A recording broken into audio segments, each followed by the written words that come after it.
many of these crypto assets are offered from places that I would call sunny places for shady people. Can you give an example? Well, I think we all know the kind of locations that we're talking about. So we need to have a global framework to regulate this. It doesn't make sense to just have national approaches. I think this is truly global in nature. And so we have been working concretely, and then I'll stop, on updating our regulations on global stablecoin arrangements and coming forward with a new set of recommendations for what we call unbacked crypto assets or other crypto assets. They are now in the open for consultation. So we are looking forward very much for sort of the response. It's the first pitch of the panel, people. Yeah, and then we hope to finalize these two sets of recommendations by the summer of this year. Which the Secretary of the Treasury chairs, published a report just this last October that examined the potential financial stability implications of crypto asset activities. As you know, crypto has been in the news time and time again, and I just want to share that I am on the board of Ripple. Ripple is XRP. Rosie Rios consistently conflates XRP and Ripple. Ripple executives will go out of their way to tell you they have a digital asset called XRP, and Ripple is the company. Rosie is a dear friend of Gary Gensler and works closely with regulators. She knows the importance of separating the digital asset and the business. However, time after time she conflates the two. This means she has a high level of confidence that nothing will come from the SEC. She signed $100 bills as the 43rd treasurer. She's dear friends with Janet Yellen. She knows the key players in Washington. Gary Gensler is our new SEC chair, who I've known forever, is a dear friend, and I think he is the right person. Former Treasurer Rosie Rios, welcome back to Treasury. Rosie is juiced into politics. Gary Gensler wants a job at the Treasury. I'm sure Rosie could help him in his career, and I'm sure the opposite is true too. Does Gary really want to make waves? And so when people ask me the question, why did you join the board of Ripple? I joined the board of Ripple because XRP serves a purpose. It's a function that facilitates cross-border payments. It's not some store of value, kind of arbitrary value that is not pegged to anything. This is actually what legitimate financial institutions use. She joined the Ripple board because XRP has utility. It's what legitimate financial institutions use. It's not a subjective store of value. It's useful for cross-border payments. Specifically for cross-border payments. So instead of days and dollars, it's seconds and cents. And that is the future, in my opinion. And again, this is a function. So this utility piece, when it comes to crypto, is very, very important.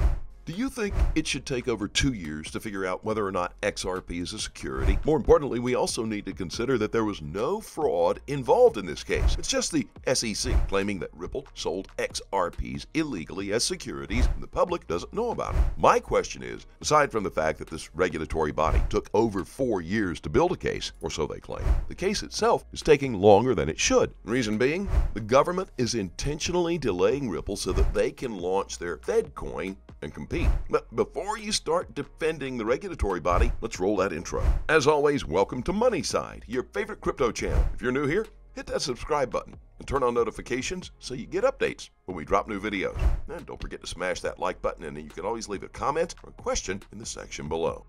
In other cases, it is a tough calculus. I think companies and individuals should fight more. They need to fight more. The law needs to be made by judges, not by speeches. Not by papers, not by settlements. Needs to be made by Article 3 judges and appellate courts as well, and the Supreme Court. But the SEC's got a lot of weapons in its quiver when it brings charges, because as folks in here know, there's strict liability, there's reasonableness when you're talking controls, there's negligence, there's recklessness, and there's intentionality.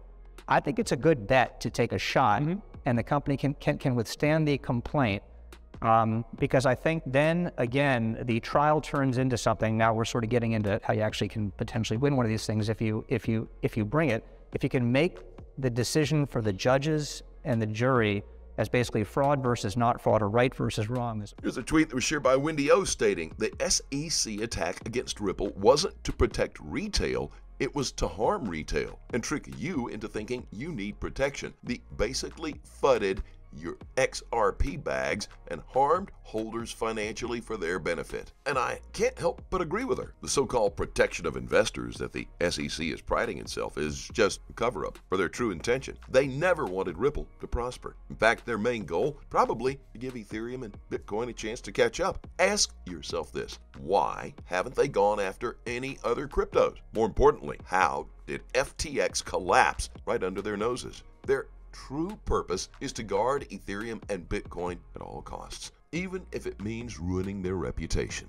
XRP was the third largest crypto before this lawsuit was launched. Now it's a few steps down, but it's still among the top cryptos in the world. This crypto will continue to flourish, and I bet it will become the next crypto king outside the US. Yep, I said it. Ripple and XRP might have it rough in the United States, but the rest of the world still accepts this token, and they are ready to work with this company. I hope we get to see Ripple and XRP as major investors in central banks and other big banks. And that will be the end of this lawsuit. Let's just be honest here.